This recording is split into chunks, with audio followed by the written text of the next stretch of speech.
Welcome to the latest episode of Call to the Bar, International Law Over Drinks, a series of informal conversations about current issues in international law, life in academia, and whatever else is on our mind. In these conversations, we are, as always, speaking off the cuff and without benefit of footnotes, and nothing we say should be taken to have been thoroughly peer-reviewed. I'm Douglas Guilfoyle, Professor of International Law and Security at UNSW Canberra, and this evening, I'm delighted to be discussing one of my favourite geeky subjects, the law, history and strategic significance of submarine cables with Dr Tara Davenport, co-head of Oceans Law and Policy at the Centre for International Law, or CIL, at National University Singapore and Assistant Professor at the Faculty of Law at National University Singapore. Dita Liliansa, now a PhD researcher at UNSW Sydney, but until recently a research fellow at NUS CIL, and my regular co-host and partner in maritime crime, Associate Professor Tamsin Phillipa Paige of Deakin Law School. And dear listener, if you think I pronounced that very precisely, it was because it took me 3 takes to get everyone's name out without stumbling. But before we begin, traditional first question. Tara, Dita, Tamsin, what's your drink? Noting that for some of us, it's 6 o'clock on a Friday, and for others, it's the middle of Friday afternoon. Where are we? Tara? So it's about 3 o'clock in Singapore. I have stolen drinks from the office fridge. So I have a soda water. And I also have a very traditional Singaporean drink, which is Milo. I was contemplating taking the vodka out, but I thought, okay, it's 3 p.m. I will stick with Milo and water. Well done. I admire your restraint. Dita? So I have a very boring, just Aussie water, but it's delicious and healthy. Well, finding delicious water, tap water in Sydney is quite an achievement. But Tamsin? First, I'd like to point out that Douglas's declaration of being his partner in maritime crime is merely hearsay and not admissible evidence anywhere in any court of law. You didn't have any receipts for what we may or may not have done. So I have, in the finest tradition of me being a tea nerd amongst other forms of nerd, a cinnamon, elderberry and orange oolong tea, which I picked up from Tea Runners, who are a delightful tea merchant run by, for those sci-fi fans out there, Jill State from Firefly. So there you go. And tea is delicious. She's also a giant tea nerd, which is why she now runs a tea merchant company. So there you go. That's my drink for the evening. Wow, terrific. I was unaware that Jill State ran a tea company. And I'm having a reasonably straightforward South Australian Chardonnay, celebrating having made it to the end of, I think, my 3rd week being an associate dean again. Anyway. Gosh. Sorry. I should not have. No, we only make encouraging noises about academic middle management, Tara. Now, look, Tara, Dita, we usually ask new guests on the pod to give us a little career background. So could you speak to what drew you to international law and the path that has brought you to your present position? Tara, I'm going to go with you first. Okay. So firstly, thank you very much, Doug and Tamsin. I love your podcast. I listen to it all the time. I'm so thrilled to be here. And of course, I also have read your work with much admiration. So this is really an honor. Well, I always loved international law in university, loved my international law courses. I went to practice immediately after in a shipping law firm, actually. And missed international law, international relations. I joined the Ministry of Foreign Affairs, but then my father passed away and he had a shipping company, which I had to sort of manage, which I did for a couple of years. And then I went back to practice and then had children and then realized that I wanted to see my children. So I did a master's, and from then I sort of got the academic bug and, loved my Law of the Sea class taught by Professor Robert Beckman. And, I guess shipping maritime has always been in my, my DNA. And since then, I've just been on this academic route. Wonderful. And in some ways, a very sort of Singapore flavored story with that. Yes. Practical. Can I ask a quick question? How is Bob? He's fine. He's good. He's still, he doesn't age. He's No, like he was not young when I was at CIL, what would be 13 years ago. So yeah. Yeah, he appeared to stop aging at some point in his early 60s. It's Yes. pretty He's like extraordinary. Dorian Gray. Like he looks he does not age. He's very strong and very still very sharp. Fabulous. Dita. So for me, it's kind of an accident. I really just wanted to work for foreign affairs in the beginning. So in fact, law was actually my last option. My very first option was actually like studying international relations because I thought the foreign affairs ministry would probably hire people from IR.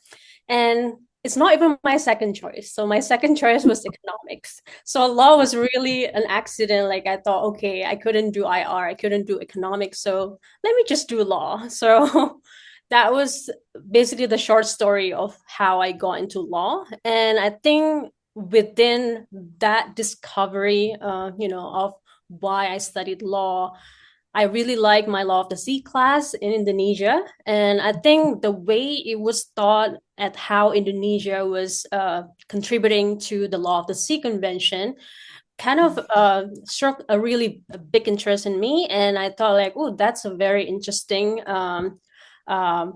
something that I just found out about, Indonesia. I thought like it was always like a passive role taker, but apparently we were an active role maker, at least at some points. So I think the story kind of just flows from then. And I studied in the States, and again, driven by my interest in the law of the sea. And then I met Tara and Prof actually accidentally as well in Singapore while I was presenting a paper. And I think CIL really was the right vehicle for me to get deeper into international law and law of the sea. So I'm very thankful for that. And we are very proud of Dita. She's one of our wonderful stars. We always boast about her. So Fantastic. And yeah, it really is interesting the role that particularly archipelagic states like Indonesia and the Philippines played sort of so actively at the time of the Law of the Sea Convention. You kind of go through that early post-Law of the Sea Convention literature, and many of the names are from the Global South. And then that tradition seemed to go quiet for quite some time, but it's great to see a broader range of voices coming back into the Law of the Sea space. So thank you both for sharing that history with us, but on to the reason we're here today, submarine cables. So for anyone who isn't deeply embedded in this field, the first question is probably, what are submarine cables and why are they important? Who'd like to take a stab at this? Tara, you've been talking submarine cables all day, every day for weeks. So why don't we start with you? Okay. So thank you, Doug. The submarine cables, there are two types of submarine cables, submarine communication cables and submarine power cables. Submarine communication cables very obviously transmit communications, data. I think there's some estimates that about 99% of our communications are transmitted through submarine cables laid on the seafloor, provides internet, banking, social media. So everything that we take for granted, submarine cables, communication cables are actually providing. And in relation to submarine power cables, they have been increasingly relied upon, especially as we make the transition to net zero and try and encourage renewable energy. So, we often I remember reading once that submarine power cables were the poor cousin of submarine communication cables. But I think that we are going to see increasing reliance on this. And within the ASEAN region, we have, of course, the ASEAN power grid, which is going to be powered by submarine power cables. Terrific. A question for Dita in particular. I mean, most of the commentary around submarine cables has sort of presented them as an inherent good. We rely on them for the internet, for communications. And actually, the facts that Tara's just surfaced, there's another law of the sea pun. Anyway, often come as a surprise to people, right? Everyone sort of presumes that electronic information moves by satellite, but most of it moves under the seafloor. And often submarine cables are treated as kind of a sort of common good, even if they're owned by private enterprises. But Dita, you gave a fascinating paper last year in Singapore on the extent to which submarine telegraph cables were a critical technology of colonialism. So could you speak to that for a moment, please? Thanks, Doug. I think that's such an excellent question, and I'm really glad you asked this question. I'd actually start with, I think, a very basic question, like how did submarine cables come about? I think I'm not sure how many people are aware of. It was really because of, the whole British colonialism. And actually, it ties back to the region I'm from, which is Southeast Asia. So I think the very first event, the main impetus why at that point was Britain wanting a long distance submarine cables. It wasn't about abstract connectivity, but it was really about governing its empire. So because I think by the mid 19th century, the British Empire stretched across Asia, Africa, Pacific, Caribbean. So basically, London was just trying to control its colonies across different parts of the world. So but then the information still moved at the speed of a ship, so that means weeks of delay. I think in the late 19th century, for example, an Indian rebellion broke out, but then it took them like about 40 days for the news to reach London. So I think that was one of the triggers on why they needed to come up with a better technology, basically to allow them to better control their colony. So long distance cables at the beginning promised something kind of revolutionary, which is speed. So once you could you could transmit information in minutes instead of weeks. So you could coordinate troops, respond to any unrest in your colonies. So it's all about the empire. But there's another interesting story about this is because that's the demand side. So now the question is, how can we have an underwater cable, right? Because on the supply side, I think at that time engineers were already experimenting with underwater telegraph lines, but the problem was the insulation materials, which deteriorated quickly in seawater. So long distance submarine cables at that time weren't viable with the materials available. But that's where I think Southeast Asia came into play. And that's where, British Empire, especially in the Malaya Peninsula, came into play because that's where they discovered, the local native trees of Gata percha, or I call it Gata in Malay, because it really is a native Malay tree. So it turned out to be the only durable insulating material that could survive, underwater for long periods. So it was even said that it was actually a local knowledge from a Malay man whose name does not even appear in any archive, many classical colonial story. So this local man actually shared his indigenous knowledge to a British colonial officer, who then actually used that material to build submarine cables that made the long distance submarine cables were possible. And that means that enabled the British Imperial to maintain control over its vast colonies, including in different parts of Africa and Asia. So the knowledge originated in the colony, but on top of that, they also exploited the native Malay people who were colonized to basically develop this technology at rapid speed. And also, I think I read somewhere that it also led to destruction about 88 million trees for the production of these submarine cables. So it was very much tied to the need of imperial control by the British. So that's why it's interesting now that when we look at submarine cables, people just think about, the inherent good, how it really helps us in our day-to-day, not just for military, but also for economic, social, cultural, and other things. But the history was actually darker than probably many people know. Can I ask a question on that history? Just because I find it really fascinating. So I've done a bunch of stuff on historical piracy, which only recently in writing a book with Douglas does Douglas realize the depth of the batshit nature of that. But one of the things that kept coming up was how rogue the British East India Company was from parliamentary control and how much they operated basically as a corporate sovereign. So how much of this, you're talking about colonial control, but how much of it was also about Now I'm control? frozen. How much of this was also about control of the East India Company as well as the colonial control? So I think at the beginning, it was, I mean, it's such an expensive project. So it was mainly British funded project.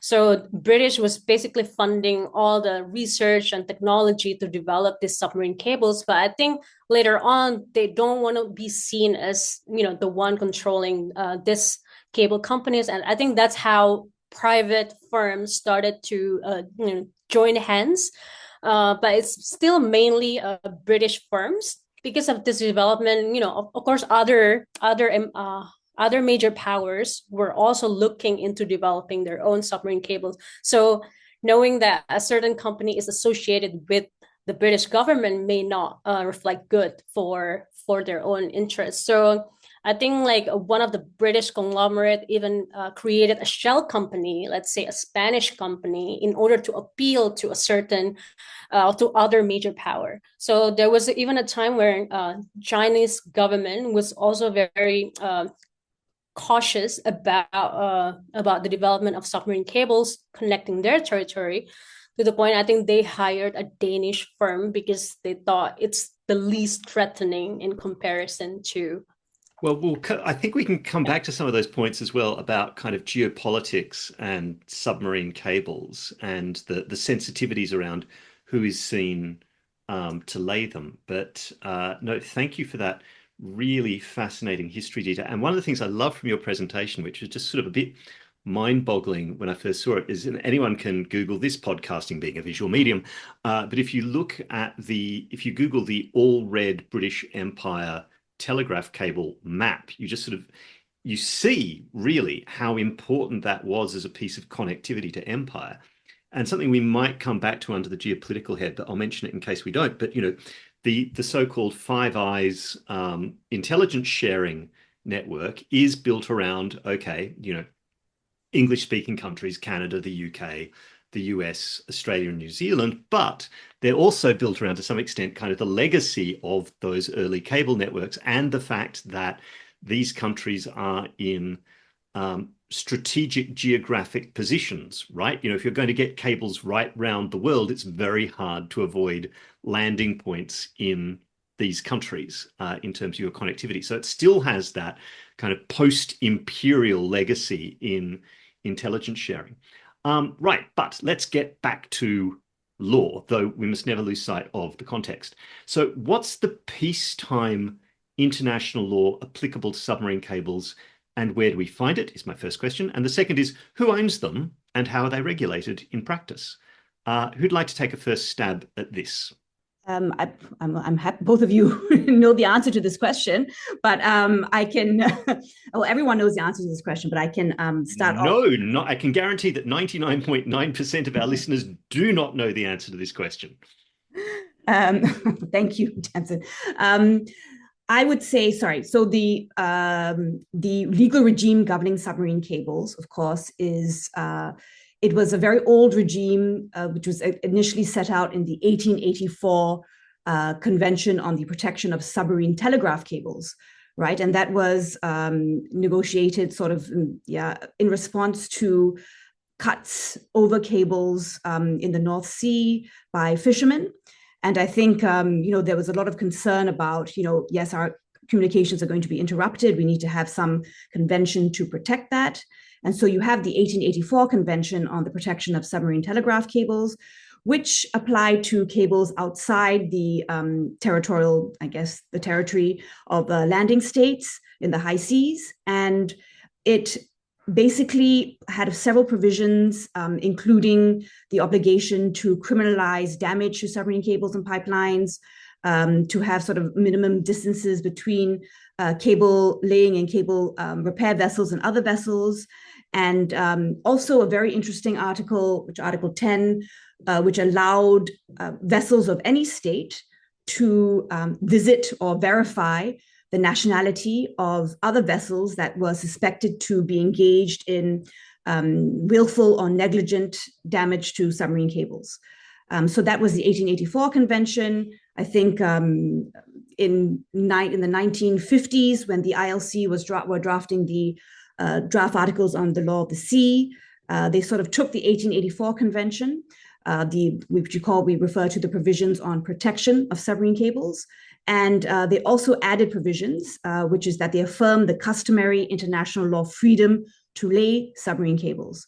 So that was in the 1956 draft articles. So adopted in the 1958 Geneva Conventions. And so you see in those conventions sort of two aspects of the legal regime on submarine cables: the freedom to lay submarine cables, which was an affirmed freedom in the high seas, and the obligations to protect submarine cables, which obliged all states to adopt legislation criminalizing willful or breakage by culpable negligence by vessels flying their flags or persons subject to their jurisdiction.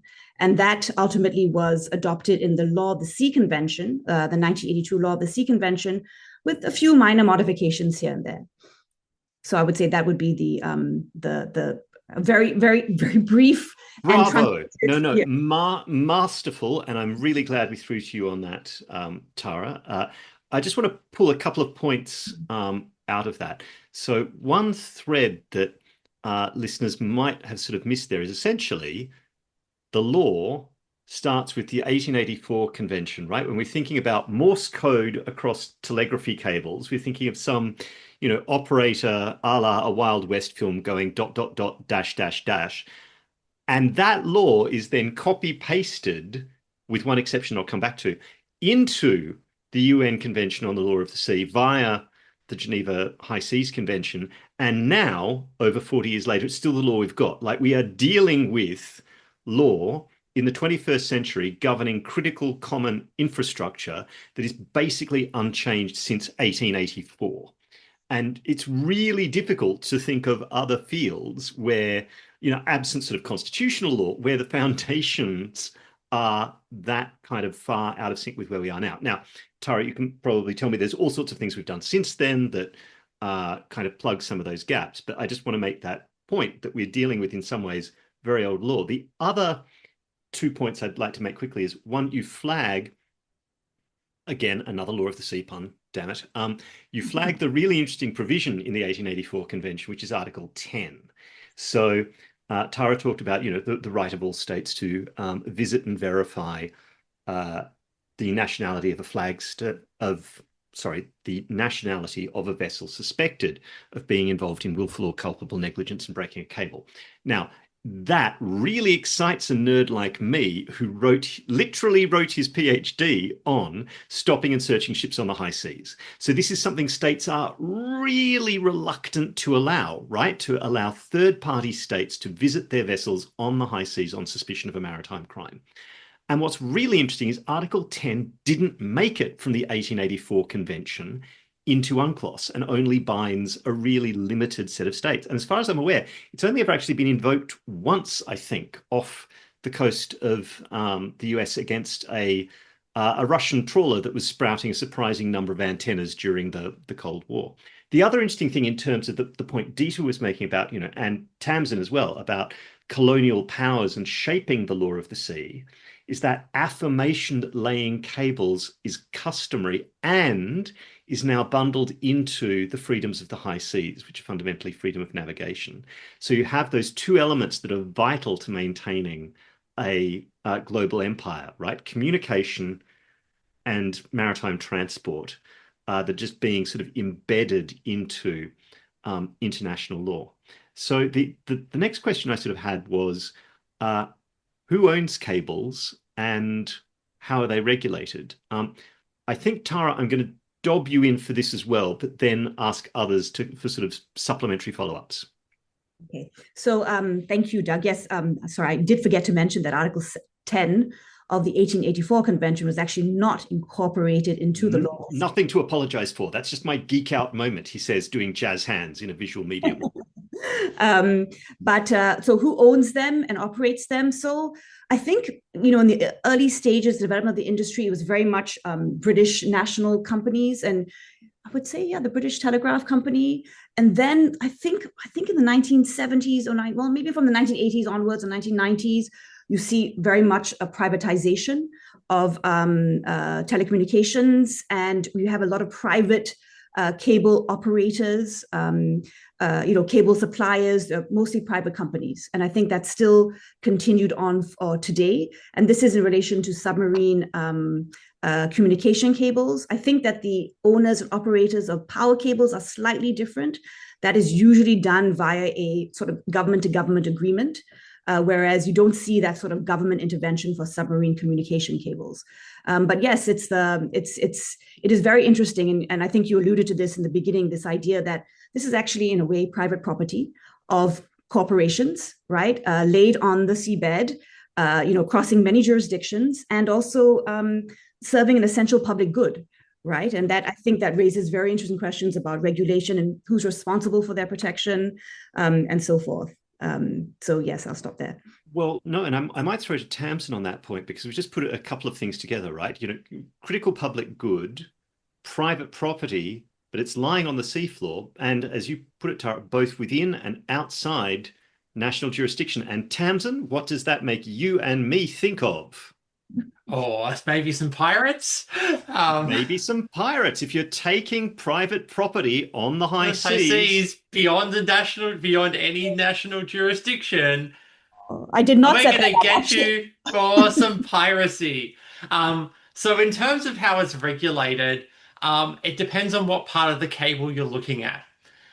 How it's regulated depends on where you're looking at in the jurisdiction. So most states will have domestic jurisdiction, will have domestic legislation in their territorial sea and coastal jurisdiction for cable landing points. Indeed, Australia has Cable Beach, which is named for the fact that there are submarine telecommunications cables landing there. I've never been there. I'm told by my partner it's gorgeous, but I've never been to Broome, so I can't tell anyone. But that's the whole thing. Call to the bar road trip to Western Australia. And the Corfu Channel. Yeah. So, because Imogen's already called that one as necessary. But the point is that landing points and connection across jurisdictions is governed by the coastal state and the domestic legislation, because that's what UNCLOS says about the territorial sea. But then we get on to the high seas, and by this I also mean I'm excluding the exclusive economic zone here by virtue of, I want to say, Article 58 of the of UNCLOS. Let's come back to the EEZ as a case study. Let's just focus on the high seas. I'm saying the high seas at this point is everything beyond the 12 nautical mile line. Yep. And at that point in time, it's really fuzzy who regulates them, because they're private property. They're not sovereign property. And I think for a long time, just as a sidebar, and Tara or Dita can correct me if I'm wrong, but for a long time, I think cable consortia liked it that way, right? They wanted to be able to claim the freedom of laying cables as an internationally protected freedom and go, well, we don't have to bother with you pesky states. We're just doing this as a commercial activity. Sorry, Tamsin. Yeah. So then what happens then when, let's just say, in the kindest of things, we have an anchor drag cutting of it? Well, the liability then becomes the flag state of the vessel for the anchor drag, as per the law that Tara's already set out. But if it's an intentional cutting, we can then invoke piracy, because Article 101(1)(2), I think it's 1(2), isn't it? Says any damage to persons or property beyond any state's national jurisdiction is piracy, and cables are private property. There's been some intentional damage. I've got me some pirates, and I kind of love that. There are some people who don't like that rationale, but from a pure doctrinal VCLT, ordinary meaning, and yes, I've been doing nothing but judging Jessup for the last 3 days. That construction works for how do we regulate these? Well, anyone who intentionally cuts them who's not a state actor is a pirate. Yep. So I'll just flag for listeners, that is Tamsin and I's preferred view. We think if you just read the Law of the Sea Convention and consider the facts of an intentional act of high seas cable sabotage by a non-state actor, that's the result you get. Now, it's obviously controversial in some quarters because, well, often when you say the word piracy, people lose their minds and start waving their arms and going, but that's not piracy. That wasn't what's intended. And But if it's you'd at like least more details on how people lose their minds, go listen to episode 42. Oh, yes, Piracy and Madness, a classic episode. Um, but Tara, I just want to flick back to you because there is a bit of a wrinkle about coastal state jurisdiction over cables in the EEZ, isn't there? Like the provisions in UNCLOS are ambiguous. So again, for non-law of the sea listeners, the basic rule is under Article 58.2 of the Law of the Sea Convention, the high seas regime, the law of the high seas, applies in a coastal state's 200 nautical mile exclusive economic zone unless essentially there's an overriding interest of the coastal state, like the regulation of the extraction of natural resources or marine scientific research. But then the provisions on cables are a bit arguable, or maybe I'm wrong. Tara. Well, I think so. Of course, in the high seas, it is a freedom of the high seas to lay, repair, and operate cables. And then when you come to the exclusive economic zone in the continental shelf, actually, it's a continental shelf regime where it says subject to the right of the coastal state to take reasonable measures for the exploration and exploitation of its continental shelf, as well as reasonable measures to prevent, reduce, control pollution from pipelines on its continental shelf. A coastal state may not impede the laying of a submarine cable and pipeline. And I mean, I know we're just talking about cables, but it's important to also note that I think cables and pipelines are very much lumped together in the Law of the Sea Convention, although they are quite different infrastructure. So yes, the coastal state does have certain jurisdictional rights to regulate the laying of a cable, but only pursuant, it has to be reasonable, and only if it's related to the reasonable exploration of its natural resources on its continental shelf. And I think in practice, this is something that the cable industry has been increasingly concerned about, which is the creeping jurisdiction of the coastal state in terms of either prohibiting the submarine cable. I mean, I guess that's quite rare, but also really dictating where it should be laid. Ostensibly to avoid, for example, an oil and gas installation or an area of intense fisheries, right? But also sometimes you see coastal states imposing fiscal penalties, like asking for money for the cable to be laid in the exclusive economic zone or continental shelf, which I would argue prima facie is contrary to the freedom to lay submarine cables and pipelines. But I mean, I think there are different views on that. So yes, the coastal state does have a jurisdiction. And I will put a question to both of you, which is the states who are exercising the freedom to lay submarine cables, they would also have certain jurisdiction over these cables in a sense, right? Because they do have to, I mean, in principle, they should legislate. They should, have sort of some, laws in place to basically provide that when entities which are, laying cables which connect to them or, which not necessarily connect to them, but entities that are laying cables, either connecting to them or, they're operating in that company, the state of that company, has certain jurisdictional rights to legislate. So, I mean, is it really private property outside the jurisdiction of any state under Article 101? Well, I mean, so interesting. I think look, and again, we can have a debate on this, and I'm sure Tamsin will have her own views. I would say that the flag state's duty to regulate really attaches to its nationals and vessels on which it's conferred nationalities. So to the extent that, for example, on the most generous reading to cable layers of the Law of the Sea Convention, you've still obviously got to exercise your rights with due regard in the EEZ of other states. And you could say that places a duty on the flag state or state of nationality to make sure that cables are being laid in some broad sense in a proper and responsible manner. But when we think about other objects that traverse international space, aircraft, vessels at sea, satellites, they're all subject to a system of registration. They're all objects with a nationality. I'm so sorry. Oh no, these things happen.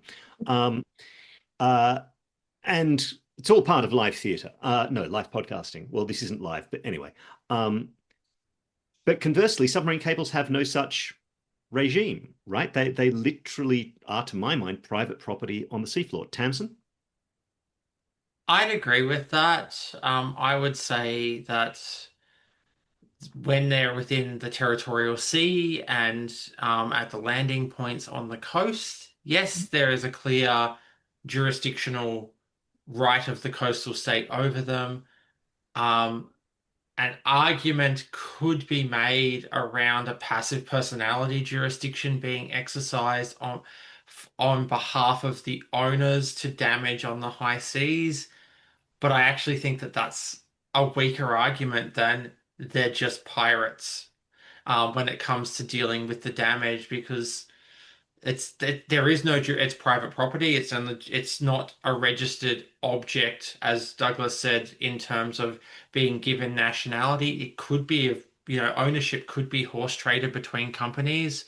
There's nothing that I'm aware of that prohibits that.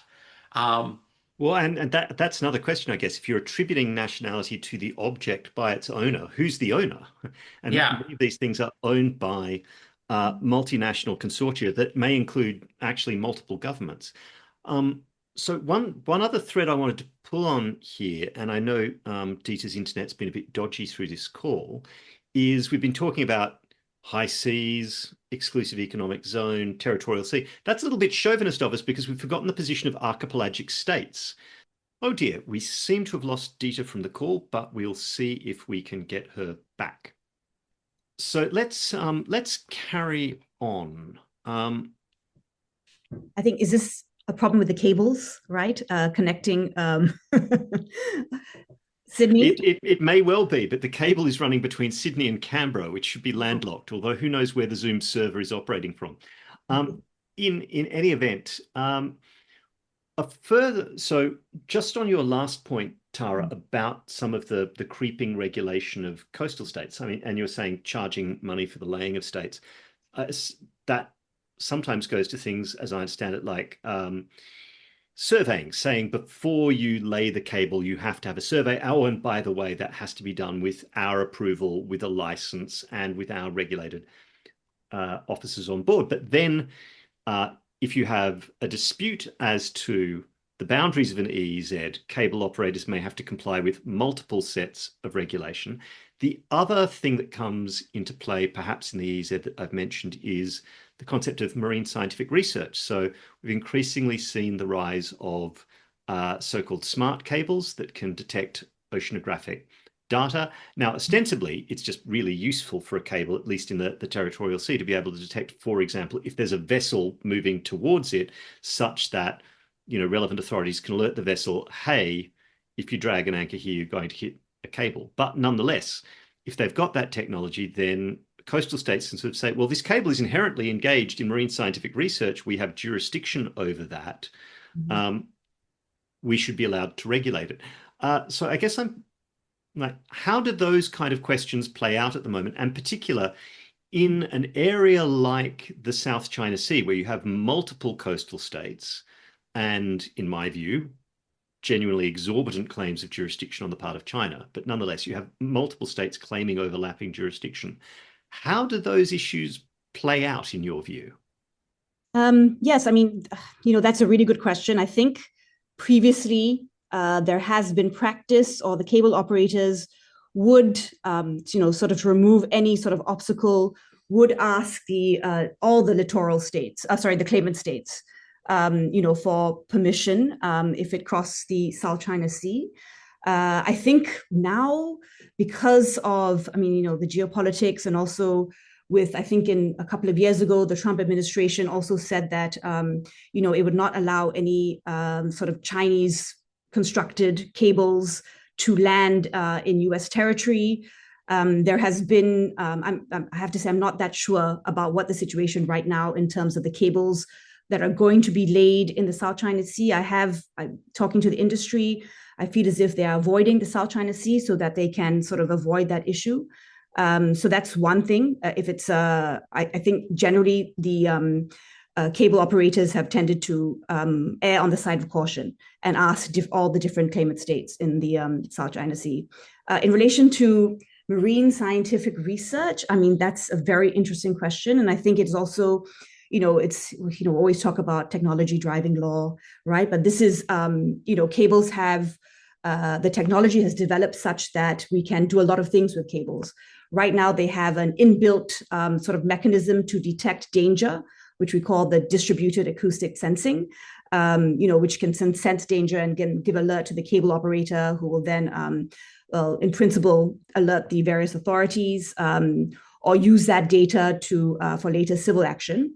And then you also have the idea of sensors, which is what smart cables, as you said, are, whereby they're actually sensors which are also either placed on the cable, or actually in smart cables, they are considered dual use cables, right? So they're also serving telecommunications needs, but they're also collecting data about the environment. And there was a huge debate about, I think earlier on when this technology was first promulgated, about whether this would be considered, marine scientific research subject to coastal state jurisdiction in the EEZ and continental shelf, or whether it is a freedom to lay submarine cables. And I think it's still not, there's no broad consensus on this. I think it's because it's not become a commercial reality yet. Scientists are really very much pushing for the use of smart cables, because of course you can really enhance, it can detect earthquakes, it can enhance knowledge about, the ocean temperature, salinity. So it's really important, but the cable industry hasn't seen the commercial feasibility of this yet for it to be widespread. So I would say that's the issue with the smart cables. I'm not sure I answered your questions. I think that was actually quite a thorough answer. We've got Dita back, so I'd like to go to her on archipelagic states. Yes, thank you very much. So sorry, my internet has been very patchy somehow, even though I'm in Sydney. But yeah, on archipelagic state, even though I haven't done much research on submarine cables, even in the context of archipelagic state, I think one of the issues with regards to laying cables in Indonesian waters is really about the whole sabotage issue. Oh, I got a notification that my internet connection is unstable, so apologize. So in Indonesia, because of the sabotage rule, so all the repair and even the laying of submarine cables within Indonesian archipelagic waters must be carried out by Indonesian flag vessels. So as I'm aware of, it has caused some issues with, delayed in terms of repairs and maintenance and laying and all that. And so there has been I think some regional cooperation to allow, or basically make an exception to that sabotage rule, even for just momentarily. So I think the main issue within Indonesia's archipelagic waters with regards to submarine cables is that. But also on top of that, because Indonesia is a fishing nation, one of the top 25 producers of capture fisheries. So I think there has been a lot of accidental damage from fishing vessels. So I think mostly from anchoring or anchor dragging by fishing vessels within Indonesia's archipelagic of waters. So in that regard, I think the whole, at least, even if it's bad, but then at least Indonesia as a coastal state would have the enforcement jurisdiction, as opposed to what's happening in the Baltic, where the damage is done in the EEZ. So there is a question about which state can exercise enforcement jurisdiction in that regard. Thank you, Dita, and we'll certainly come back to And the Baltic the, example. can Um, I just note for our listeners who are not Law of the Sea nerds, this is everything Dita was saying is thoroughly possible because archipelagic waters for most situations is treated as internal waters of the state.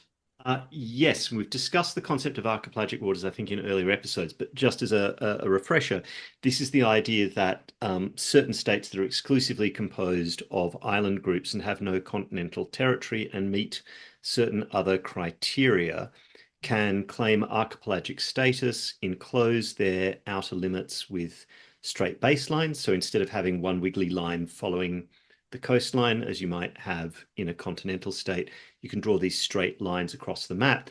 But then the question was, well, what's the status of the waters inside those lines? Because if you look at a map, a lot of international trade passes through the waters of states like Indonesia or the Philippines. So again, one of the compromises of UNCLOS was that there would be this special status of archipelagic waters, which was in many ways like territorial waters, but preserving certain rights of navigation for third states. But again, it's one of those ambiguities of the law of the sea where obviously kind of the constitutional theory of certain archipelagic states doesn't necessarily line up entirely with what UNCLOS says. And certainly a number of archipelagic states would like to treat their archipelagic waters as having the same status as land territory. And you have that tension between, as it were, internal constitutional theory and external international law obligations. Does anyone think I've done radical violence to the concept of archipelagic states in that quick, cack-handed summary? No, Not at all. Terrific. I would only say that, I mean, interestingly, with during the Law of the Sea negotiations, this was actually a concern of of Singapore, Malaysia, and Thailand and Japan, I believe, that the archipelagic waters would now sort of, encompass high seas areas where there was freedom to lay cables, as well as a few other, military activities and so forth. So there is a provision in the Law of the Sea Convention that sort of addresses this, but again, it is quite general. But it just basically says that existing cables which have been laid, the archipelagic state is obliged to allow these cables to be repaired. But I think now there's, it was at the time, you make the you declare yourself as an archipelagic state, and I think it's been too many years, so that would not apply to any new cables. Yeah, but on Dita's earlier point about cabotage, like having to operate under the local flag to repair cables, I'll toss to you, Tara, in the hope that you've got a rough figure off the top of your head. And asking lawyers questions of fact is always really dicey. But can anyone recall how many cable repair vessels there are in service at any point internationally? My understanding was that it was less than 24. Yes, it's very little. I think it is a very a small number. And unfortunately, I don't have your right, lawyer. But no one dissents from the idea that it's not a particularly big number. And that's something that people might be unaware of in listening to the pod. Like if a cable is severed, and particularly if it's severed a long way from shore, now happily, most cable breaks occur reasonably close to shore where repair is easier because the waters are shallower. But response times for cable repairs aren't necessarily instantaneous. It's, difficult, potentially dangerous work, and there are a very limited number of vessels operating internationally that can do it. Tamsin, you look like somebody who's got an answer. I've just done some Google and total, there are approximately 60 vessels. 60. Obviously, they are not all in service at one time, but there are only around 60 vessels worldwide capable of dealing with cables. So, 5 dozen. You heard it here first on Call to the Bar, International Law. And only 4, I think, are registered and based in Indonesia. Right, which if you've got a cut and you're trying to deal with it in Indonesia is a significant issue. Okay, yeah. So we've been talking about cables in peacetime, while involved in the practices of empire. Still, if we want to watch our TikToks or our Instagrams, we need cables. So they're a global public good. But what happens in wartime? So my my sort of opening question here was, what are some of the key difficulties in protecting submarine cables in the event of an armed conflict? Now, here the conversation might get a bit meta and people might be surprised, but I'm going to abuse my role as chair and just sort of do a quick scene setter. So if you speak to anyone who works on international humanitarian law or the law of armed conflict, you'll get the impression there are a gazillion rules governing the conduct of hostilities, because there are, and that many of these rules are very complex and technical, because they are. When you get to the law of naval warfare, however, things suddenly get a lot shakier, right? We haven't had a major international naval conflict since the Second World War, and most of the work on the codification of the laws of war after the Second World War in the 40s and 70s was really about the laws of war on land. And to the extent they contemplated events at sea, it was largely around, you know, the treatment of the shipwrecked and those who are vulnerable at sea after an attack. So as far as I'm aware, the only provision of the laws of war at sea that relates to submarine cables is the following. From Article 54 of the 1907 Hague Regulations respecting the laws and customs of war on land, which reads, submarine cables connecting an occupied territory with a neutral territory shall not be seized or destroyed except in the case of absolute necessity. They must likewise be restored and compensation fixed when peace is made. Now, that's very brief, but the hilarious thing I'd like to draw attention to in it, well, hilarious if you're a very particular kind of nerd, which I am, is that it essentially presumes point-to-point communication, right?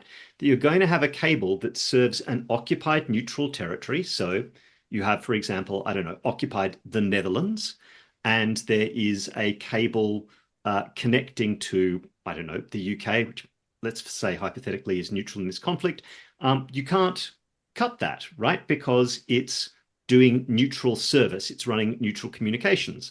But if there's a cable from, I don't know, the Netherlands to France, and France is a belligerent in the relevant conflict, you can cut that one. That's not the world we live in, right? Like internet packets of information can be split up and sent every which way. But this is the law we've got in time of armed conflict. And what's the first thing we know from the history of naval warfare? It's one of the first things. Tamsin, what is one of the first things we know? It is a truth universally acknowledged that a belligerent in possession of a maritime warfare domain is in want of a cable to cut. Absolutely. One of the first things that's happened in every major conflict of the 20th and 21st century is that submarine communication cables have been cut. So they're pretty important. They're a pretty obvious target in wartime. I don't know. A lot of people seem to think a conflict in the South China Sea is a non-zero possibility. Why do we not have more law about this? Does anyone want to weigh in? Tamsin. I really do, because I have some really strong opinions about this. So, every single military operations commander I have spoken with gets very offended when they speak to me about this issue. Because they will tell you that there is no clear civilian harm from cutting a cable, and they are a viable military target where there is military advantage to be gained. Therefore, they're a valid, if nothing else, dual-use object target. And the proportionality assessments will say that there's no direct harm to civilians, and therefore this is fine. Mm-hmm. And I respectfully say that's horseshit. And that's because, yes, you can literally say that there are no first-order harms to civilians likely to occur from a cable cutting. And so therefore, if you're just looking at first-order harms, they're technically correct, but I would say that's a negligent reading of IHL, because you can't make cables a neutral object. You can't do any of those things. You could make them a specially protected object like hospitals, but that would require a whole additional protocol to the Geneva Conventions, and I think I'm going to see a pig flying before we have that happen in the current environment. So what we have here is the target, and the question then becomes proportionality assessments. And first order harms, yeah, look, it's probably unlikely that you're going to get collateral deaths from cutting a cable directly. However, and this is where it comes in here, we then need to look at what this does, both in terms of military advantage, but also in terms of civilian harm. So pretty much entire civilian society is backboned on the internet these days. We are talking economy, we are talking power grids, we are talking um, hospital information and data. We are talking government operations and social life. We are talking coordination of cultural activities, the works. Everything is backboned onto the internet. And so if you cut internet off to a country, said my last information when I've looked at this, there is about a possibility of satellite internet absorbing about 5% of cable traffic as a redundancy system. It's not a valid redundancy. So you're going to cut off all of those access to things like hospital records, potentially cutting off power to hospitals and power operations and regulation systems through power plants, cutting off access to banking, which could cut off then access to food because people can't buy it because they can't get their money. And. The level of civilian harm is catastrophic. And however, the level of military advantage gained is fuck all, because almost every single competent military will have dedicated satellite redundancies. And so, therefore, your military advantage versus civilian harm proportionality test will always fail, and it will always be a war crime. Now, military commanders don't like hearing this. The US Navy very much disagrees with this proposition. But this is one of those times where I'm going to sit here and say, I'm right and you're wrong, get fucked. And we always rely on Tamsin for the brutally frank and highly Australian swear-bear approach to legal analysis. But building on that, and this is a point that Tamsin, I think you first led me to. So we kind of go, okay, well, they're important civilian infrastructure, but other bits of civilian infrastructure can become targetable in war, like roads and bridges, right? If military traffic can move across roads and bridges, then we can bomb them if they're allowing things to move to the front line. However, and this is the doctrinal point Tamsin first led me to, Article 52 of Additional Protocol 1 sets out a presumption that you can't target civilian infrastructure. That's your starting point. You have to find a reason that it has become targetable. And one of the things that I think even the Newport manual on naval warfare, the US, the independent academic but US-led restatement of the laws of naval warfare, Tamsin's giving some very heavy air quotes on the call, notes that it is impossible to determine whether a particular cable is or is not serving the enemy because of the distributed nature of internet traffic. Well, I'm like, well, if you couldn't determine if a bridge or a road was serving the enemy, it wouldn't be targetable under the basic principles of Article 52. So if we're saying in advance, we can't tell what the traffic is on the bridge, whether it's military or civilian, then if it was a land conflict, we'd say you can't target, to use a Tamsinism, the fucking bridge. So why does that not also apply for cables? But the second point I wanted to make was kind of the normative one, where I flagged what I called a presentation at a conference that Tara and Dita were present at, the battle of the books. So sometimes when the law is unclear, scholars lay down markers that serve or potentially serve national positions. And so the San Remo manual on the law of naval warfare back in the 90s basically laid down a proposition that cables shouldn't be cut unless they clearly serve belligerents. But more recently, the Newport manual on the law of naval warfare, named after Newport, Rhode Island, the home of the US Naval War College, has gone back to the pre-1945 law and said, well, there's no clear answer. And I guess my objection to that is Tamsin's Article 52 point. Our understanding of the civilian protection of infrastructure in armed conflict has moved on since World War II. And you can't just start, if you start from the presumption dual use infrastructure is targetable, you've jumped a step.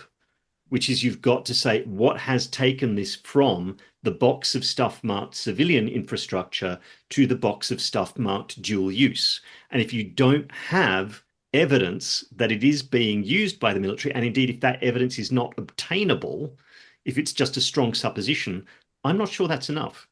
Anyway, something too much of this. Let's try and conclude this episode in some kind of reasonable sub 90-minute time. We're in armed conflict.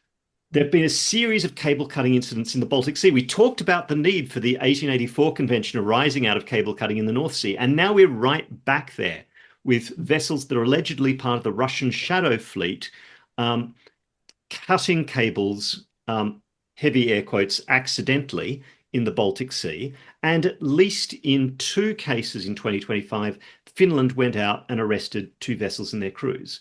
So what do we know about these cables, and what would be the bases of jurisdiction over intentional sabotage against these cables? Doc, Dita, please come in. On the previous question on the whole armed conflict issue, because this is one of my favorite topics.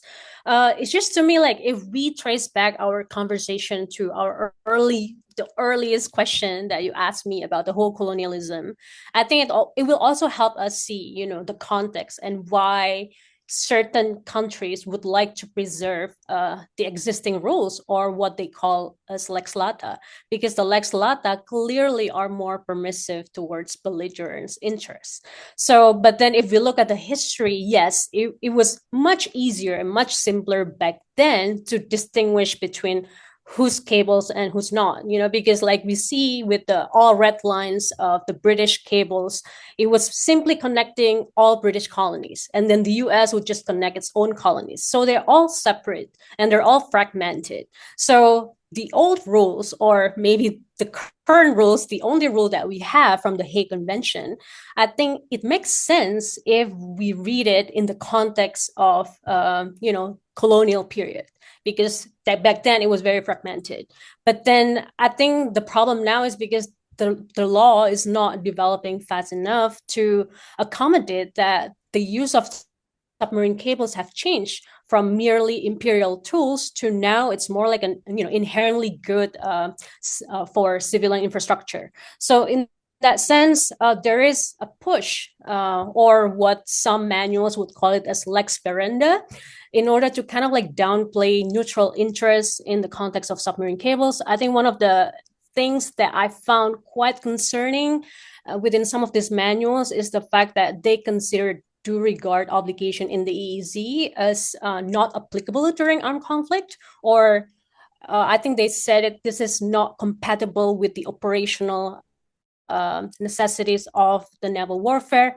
So I found that concerning because it sort of put belligerent interests and rights as superior to neutral interests.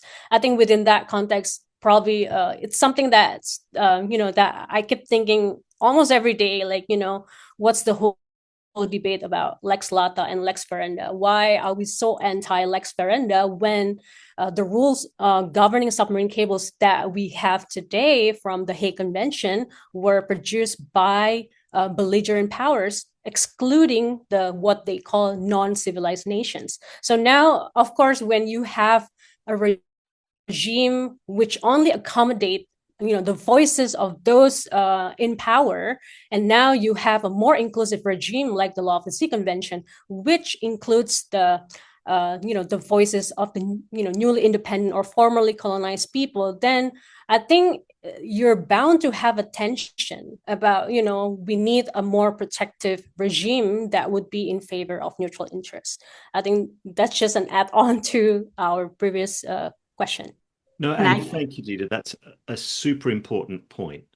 And I think the status of neutrals in naval warfare remains an understudied topic, and particularly when it comes to submarine cables and whether they should be subject to a more protective regime, it's important.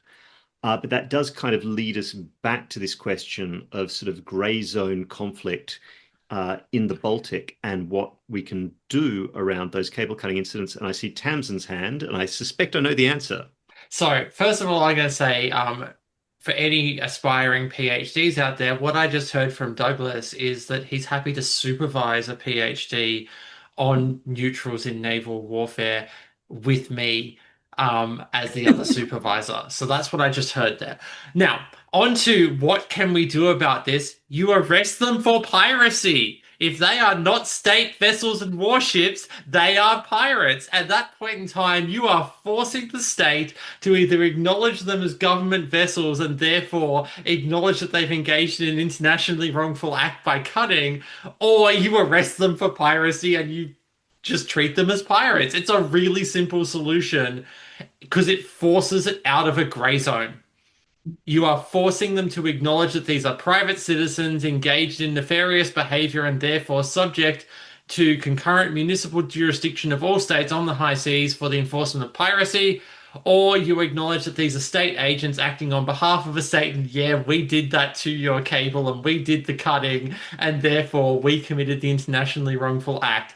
You remove the grey zone. That's how you solve this. So Tamsin and I are of one mind on this, and I've also been in meetings about certain states, maritime militias, where people in the meetings have been like, oh, but we can't tell if they're state actors or private actors, and that makes it a grey zone and very complicated. And I was just like, arrest them for piracy. Yep. And see if the state claims responsibility. We've both been in meetings where we have had that conversation with government officials. Oh, but that could be controversial. And I'm like, what do you want? An end to the grey zone problem or a new diplomatic problem? But it's one of those questions where the law can give you an answer, but from a policy point of view, you might not like it.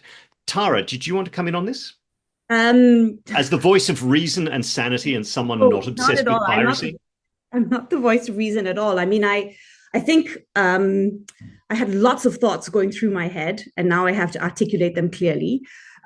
Which is always a challenge. I think with regard to, firstly, I mean, gray zone activities, warfare, I mean, it's, when there's not an armed conflict, it's the law of the sea that applies, right? For sure. Okay. So I think we need to, this idea of gray zone activities, I think it complicates things a little bit because what is the law that applies, right? Gray zone activities occur during times of peace. Just because you call something the gray zone doesn't mean the law is actually uncertain. Yes. So I mean, yes, that's because you can just arrest them for piracy. I love Tamsin. So as Douglas will know, that this is a discussion that we have been having a lot in the context of the International Law Association's Committee on Submarine Cables and Pipelines. I am not here as the rapporteur. I'm here as an academic. So all my views are my own.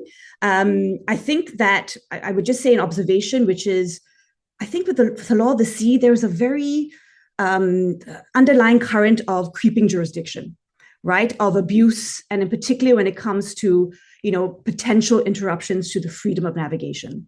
And this is, for maritime security threats, right? There's always been this, we can only interrupt the freedom of navigation. Doug has written a whole PhD on this, in certain circumstances prescribed by the Law of the Sea Convention, right? And I think generally there's this, when we talk about these new threats or new challenges and what we can do, there's always this reference to the balance that was attained under the Law of the Sea Convention, how we don't want to revisit that. And that's why I completely see your point, right, about let's use existing law, right, to deal with this problem. And I would also, and I've also, acknowledged that I think it's a very plausible interpretation that can be made. But I think there is some reluctance, as you say, I think, as you pointed out, on the part of certain scholars, states, to accept that this would be piracy. And I am wondering whether it is a case of a slippery slope sort of argument, that they don't want this to be, open to abuse. I know I'm from Singapore, we're very interested in keeping up the freedom of navigation and confining it to what, we initially imagined as piracy. And I think I read a recent report. I think the UK government had also come out recently and also sort of discouraged that sort of interpretation on whether this counts as piracy. So I think, I'm with you. I think we should use existing legal levers. It's just getting, the sort of consensus that you need that it actually becomes effective. So that's a really interesting point in that, there's this combination of the tools that doctrinal law leave lying around, and then the policy lenses we bring to those, and sometimes our willingness to pull on some of the levers law gives us for fear of, but are we opening things up further? So one of the things that the law of the sea combines is not just doctrinal law, but, as it were, a series of underlying principles, and one of the strong themes being freedom of navigation. Now, we've been having far too much fun and do need to bring things to a close, particularly for those of us in the Australian Eastern Seaboard time zone where we have dinner commitments, either making it or collecting it. But for our new guests, our traditional wrapping up question is, what do you do to take your mind off international law? What are you reading, listening to, watching, or doing when you just need a break from it all? And oh my goodness, isn't there a lot of it to take a break from at the moment? Tara? I don't do anything, actually. I'm just a very boring person at the moment. I used to love to read books and watch trashy television, but I've just found at this moment in time, I don't do anything. In terms of, so I'm really boring. I'm so sorry. But I guess I've been to your house. You're also a mum. You have a busy life at home. I do have a busy life at home. And I really, what I really miss doing, I will say that I don't do enough of, is just vegging out in front of the television and watching a trashy Netflix show. I've just started watching Heated Rivalry, really enjoying it. It's on HBO Max. And that's what I do in my free time. I believe pod host Juliet McIntyre is also a big fan of Heated Rivalry. Can I say, if you are enjoying the gay hockey drama, go and pick up the Check Please comic series, because it is amazing. Please, okay, I will do that. Thank you. Okay, Dita, internet willing, what takes your mind off the horrors of international law? Yes, I'm here. So I've been obsessed with yoga and Pilates and starting weightlifting. And I'm very happy that now I'm in Sydney and gym is actually a lot more affordable than Singapore. So, but I haven't got to try any of the yoga or Pilates studios, but I'm very much looking forward to it. There is a lot of yoga and Pilates in Sydney. I don't think you'll have any trouble finding a class, but that sounds significantly more healthy than some of my pastimes. Tamsin? And finally, Douglas, we need to know for our listeners, what are you wearing as we record this? Right. Well, it's been a late summer, early autumn kind of a day in Canberra. So I've been wearing a pair of brown check trousers I made myself on my new sewing kick, a kind of light cream shirt with a green and lavender paisley tie. And for most of the day, over my braces, I was wearing a green herringbone wool waistcoat, which sounds like kind of an explosion in a fabric swatch factory, but I think it actually kind of worked. And there'll be some pictures on social media. And with that, we have run grossly over time because submarine cables are just so great. And we all love them very much. And submarine cables made this possible. Yes. Well, thank you. Shout out to submarine cables. Viva submarine cables. Thank you all so much for participating in this conversation. Thank you all for any listener who's made it to the end of this romp. And goodbye, and we'll see you soon. Bye-bye. Bye. Douglas, Tamsin, Dita. See you soon. Bye-bye. Bye, everyone.